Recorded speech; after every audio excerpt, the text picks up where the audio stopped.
Buenas tardes, mi nombre es Yanira Elizabeth Córdoba Rojas. Voy a presentar la grabación sobre la epistemología clásica a la doctora Eunice Vargas Contreras.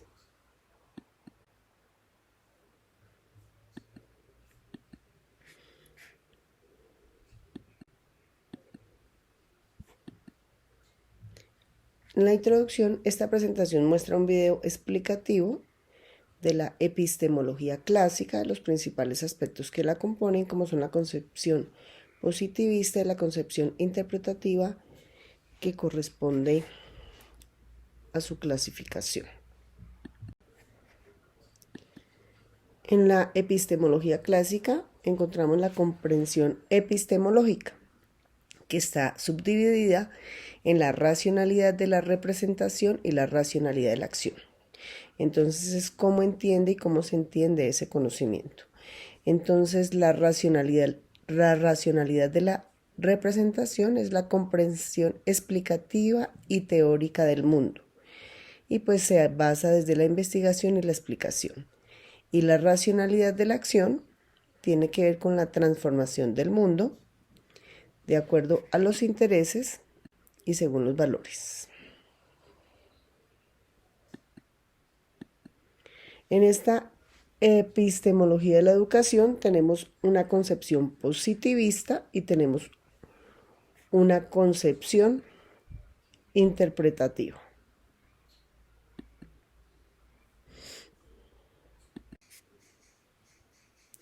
En la concepción positivista tenemos dos tesis. Tenemos la tesis formalista nominalista y tenemos la fenomenista empirista.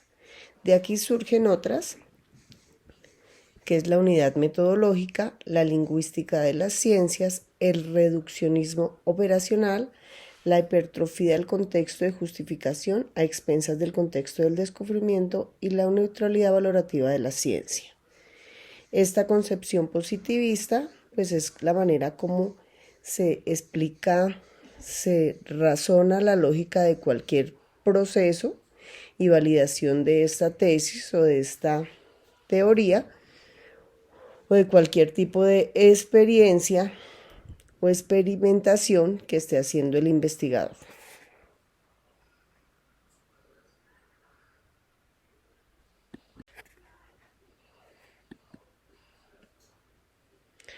Partiendo de estas dos tesis, la formalista nominalista es la construcción, está constituida de un lenguaje lógico formal y expresa la estructura del mundo. La fenomenista empirista es la realidad a través de los hechos. Está a disposición del conocimiento científico y surgen de ella. La unidad metodológica y lingüística de las ciencias, que son aquellas disciplinas que están conformadas metodológica y lógicamente con cánones establecidos por las ciencias físico-naturales. El reduccionismo operacional, la realidad puede ser medida y organizada cuantitativamente. La hipertrofia o contexto de la justificación a expensas del contexto del descubrimiento, el análisis racional del conocimiento solo puede centrarse en los presupuestos lógicos y metodológicos. Y tenemos como final la neutralidad valorativa de la ciencia, que la única incidencia aceptable y validada sobre la realidad es la que se realiza gracias al poder instrumental que dicho conocimiento posee.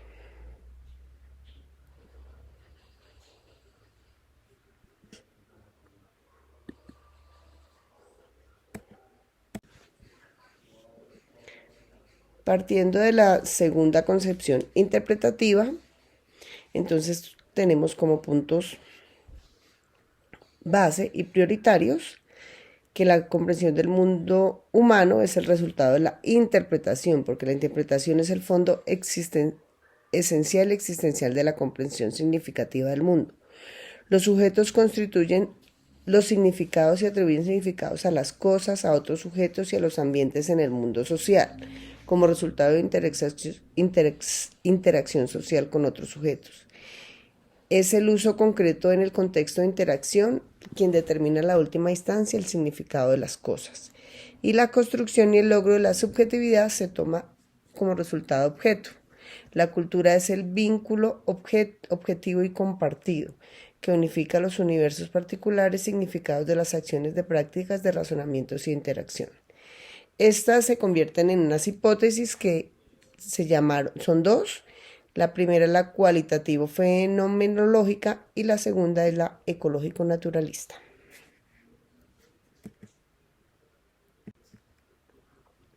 La lógica desde el punto positivista.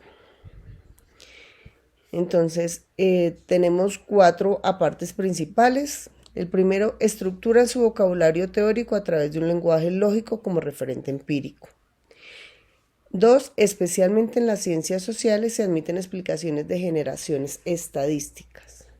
3, el método hipotético deductivo experimental el principio es validar y comprobar la veracidad de todo constructo teórico.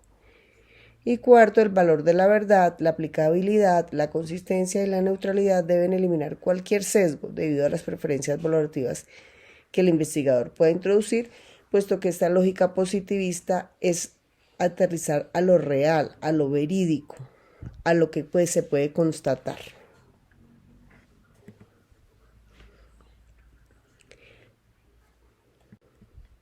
La lógica interpretativa, entonces tenemos como puntos prioritarios, la lógica de la representación interpretativa viene sustentada en ciertos objetivos epistemológicos y en criterios metodológicos.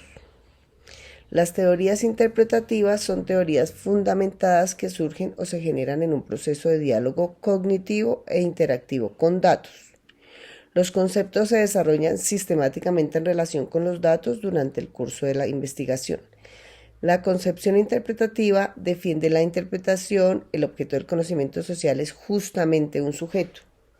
Mantienen la validez ecológica, es decir, son diseños flexibles y progresivos, adaptados y determinados solo por las circunstancias naturales y la dinámica social en la que ocurren las interacciones y los intercambios de los significados. Cada problema investigado es una situación propia y única. Como conclusión, tenemos que el método científico y el proceso para constatar una investigación permite acercarnos al proceso de teorías e hipótesis que validan el conocimiento. La epistemología permite fortalecer los conceptos, procesos, para ahondar en la razón y como autores validar sus posturas con concepciones científicas y los juicios de valor.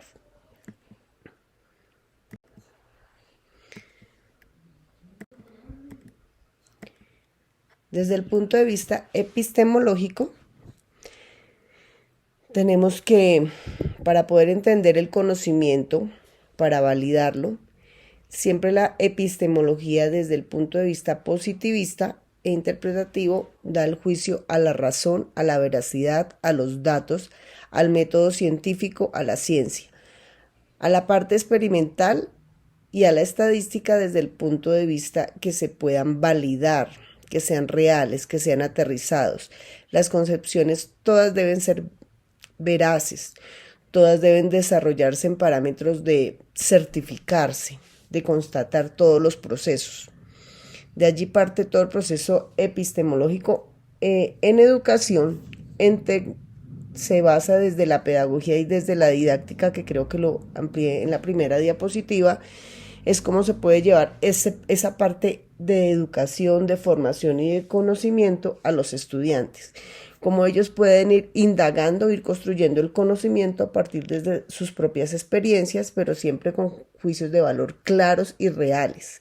Que todo sea aterrizado desde la parte verídica, que se constate, que el proceso se forme, que siempre haya como ese procedimiento donde yo pueda verificar los datos. La epistemología y el conocimiento en el proceso de educación y de formación me parecen bastante complejos, pero bastante importantes porque permiten fortalecer todos los procesos de conocimiento, sobre todo desde las ciencias exactas. Tenemos la matemática, las ciencias naturales, la física, y seguramente validan ese mismo proceso desde las ciencias sociales, pero desde puntos de vista que tengan que ver con la estadística, que tengan que ver con lo real, con lo aterrizado, con el seguimiento. no permite concepciones tan subjetivas, sino más bien concepciones aterrizadas y reales que yo les pueda hacer seguimiento, que les pueda hacer como que sean razonables y que les pueda dar ese proceso de paso a paso, tal cual como el método científico, que permite como ese seguimiento, como esa validación, como esa valoración de esos datos. Las ciencias sociales, pese a eso, pienso yo, son también un proceso muy del ser, muy humanista, muy subjetivo, que amplía las versiones al punto de vista subjetivo, pese a que desde el punto de vista del positivismo no lo valide tanto. Pienso que sí debe haber una parte crítica del ser humano para validar esos datos. Se debe tener en cuenta la parte de pronto del análisis subjetivo, así como la validación del proceso como lo permite y como lo valora y lo evidencia toda la epistemología y el criterio positivista, la teoría positivista. Muchísimas gracias. Mil bendiciones.